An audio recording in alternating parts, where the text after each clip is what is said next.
Welcome to this episode of Preaching the Word, a video series on preaching sponsored by the Dunk Tank and the Berman Ministry Center.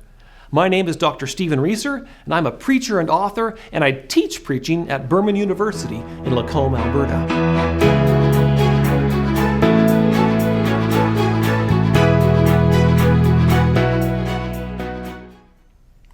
In this episode, we begin to develop each move. This is the 9th step in our 12-part sermon preparation process. This one takes some time. It is the final planning step in the sermon structure stage. In the last step, we made a list of moves we would make in the sermon. These are the major parts of the sermon that flow logically from one to the next. Now we need to decide what will happen in each individual move. So, for each move of your sermon, you need to write out the following components or answers to these questions. So grab your sermon document and let's start writing. For each move, we start by restating the claim of that move.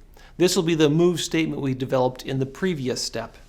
So my first move statement says, although bosses want watchful, guarded employees they can trust, we often prove untrustworthy. After we state the move's claim, we need to answer 4 questions related to that claim, related to that move. The first question we ask is, what step is this move asking of the audience? What is their role? How do we want them to respond in this step? My first move is asking the audience to envision Jesus as a boss or an employer so that they can see Jesus as Lord and Master in language that resonates with their lived experience of employment, and then to consider whether they act as a faithful employee of Jesus. The next question is, what does the audience need to take that step? So what information or resources or experiences or illustrations will need to be brought into this move so that they can take the step we're asking them to take? For my first move, the audience needs to bring to mind their own experience with employment, and to be able to put themselves in the position of an employer so that they can then judge their own merits as an employee of Jesus. The third question regards evidence for or against the claim of the move. What evidence supports or contradicts this claim? My first move identifies Jesus as a metaphorical employer. Someone could contradict this claim and say, Jesus is not an employer. Or they could say, trustworthiness is not that important to employers. I need evidence that the metaphor is accurate and the claim is true.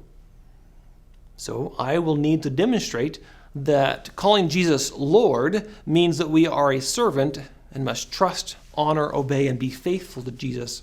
In the first century, an employer could be considered to be a lord, and a lord often employed his subjects. So even if Lord and boss aren't the exact same thing, they are close enough for the metaphor to work. For the next objection, I surveyed some career websites and found out that 3 out of 10 of the most important qualities in an employee relate to trust and trustworthiness. So these 3 traits are 1, dependability and responsibility, 2, honesty and integrity, and 3, loyalty. So these answer the objections. The fourth question we consider is, how can we illustrate this claim? Good illustrations are worth their weight in gold, and considering what kind of illustrations will serve the move can help us find the right illustration as we start to write the manuscript. So think about that now. So for this move, I could use an illustration about what an employer would think if their worst employee demanded a raise and all kinds of perks and benefits. I don't need to have the illustration written out at this point, but I simply state what kind of illustration would be helpful for me. There are many other things to consider at this stage of the process, but these 4 questions are enough for us right now. Your assignment is to write out for every single move of your sermon the move statement, and then everything you can think of for that move in relation to the 4 questions we just asked. The more work you do now, the more thankful you'll be later in the process. This concludes the sermon structure stage of sermon preparation. When you have finished your assignment, join me for the next episode of Preaching the Word, where we begin the final stage, the manuscript stage of our sermon process.